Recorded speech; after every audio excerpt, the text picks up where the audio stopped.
뇌의 혈액순환 장애로 인해 발병하는 뇌졸중. 소리 없는 저격수라 불릴 만큼 갑작스레 발병하는 것으로 알려져 있는데요. 하지만 의식하지 못할 뿐 전조 증상이 먼저 나타납니다. 팔다리 감각이 둔해진다거나 갑자기 시력에 장애가 생기는 경우, 어지럼증으로 균형을 잃는 증상이 뇌가 보내는 위험 신호. 이 전조 증상들 중에서도 특히 눈여겨봐야 할 증상이 있습니다. 성인이라면 1년에 70-80% 이상 경험할 만큼 흔한 두통. 하지만 구토, 메스꺼움 등 이상 증상이 동반된다면 반드시 정밀한 진단이 필요합니다. 최근 들어 뇌졸중이 심각한 질병으로 화두되는 이유는 발병 연령대가 점점 낮아지고 있기 때문인데요. 현대인의 잘못된 생활 습관이 젊은이들을 잠재적 뇌졸중 환자로 만들고 있다는 사실. 특히 기름지고 짜게 먹는 식생활은 뇌졸중 발병 시기를 앞당긴다는데요.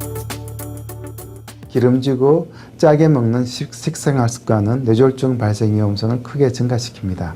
기름진 음식을 많이 먹거나 짜게 먹게 되면 비만이 증가되고 혈중 콜레스테롤이 증가하거나 혹은 당뇨병이 발생하여 동맥경화와 같은 뇌졸중의 발생 위험성이 크게 증가합니다.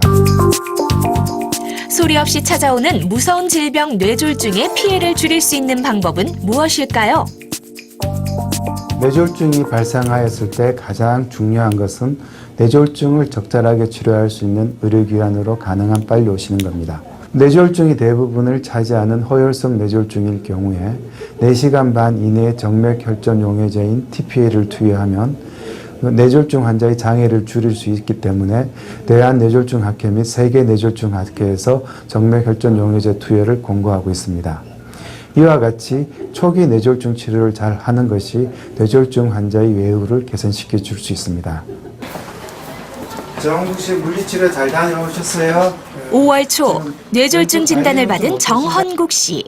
증상을 느낀 즉시 초기 대처를 해 큰 고비를 넘겼다는데요. 이거 힘들더라도 자고 있나니까 예.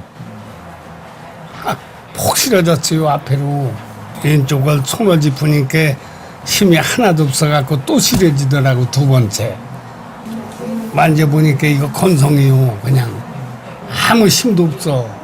응급실에 오시고 도착하신 다음에 혈전 용해제 투여를 받고 환자분의 증상이 크게 개선된 상태입니다. 혈관 속에서 피가 굳어 덩어리진 현상을 일컫는 혈전. 허혈성 뇌졸중의 경우 막힌 혈관을 뚫어주는 치료가 급선무인데요.